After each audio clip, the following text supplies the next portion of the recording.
So ಆವಾಗಲೇ ಗ್ರೋತ್ನ ನಾವು exclusive character ಆಗಿ ತಗೊಳಕ್ಕಾಗಲ್ಲ when we are defining living organism and non living organism. ಈಗ ನೆಕ್ಸ್ಟ್ ಪಾಯಿಂಟ್ ಬಂದ್ಬಿಟ್ಟು ರೀಪ್ರೊಡಕ್ಷನ್ ಅನ್ನೋ ಕ್ರೈಟೀರಿಯಾ ಇಟ್ಕೊಂಡು ನಾವು ಪಕ್ಕ ಒಂದು ವಸ್ತು ಲಿವಿಂಗ್ ಅಥವಾ ನಾನ್ ಲಿವಿಂಗ್ ಅಂತ ನಾವು ಡಿಫೈನ್ ಮಾಡ್ಬೋದಾ ನೋಡೋಣ ಬನ್ನಿ. Reproduction, likewise, is a characteristic of a living organism. In multicellular organisms, reproduction refers to the production of progeny possessing features more or less similar to those of parents.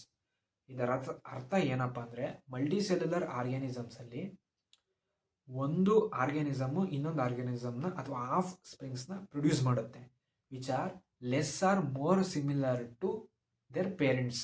ಅಂದರೆ ನಮ್ಮ ಅಪ್ಪ ಅಮ್ಮನ ಥರ ನಾನಿದ್ದೀನಿ, ನಮ್ಮ ಅಪ್ಪ ಅಮ್ಮ ಮಲ್ಟಿಸೆಲ್ಯುಲರು, ಅವರಿಂದ ನಾನು ಹುಟ್ಟಿದ್ದೀನಿ, ನಾನು ಆಲ್ಮೋಸ್ಟ್ ಸಿಮಿಲರ್ ಟು ನಮ್ಮ ಅಪ್ಪ ಅಮ್ಮನ ಥರನೇ ಇದ್ದೀನಿ. ಸೊ ಈ ರೀತಿ ಹೇಳ್ತಿದ್ದಾರೆ.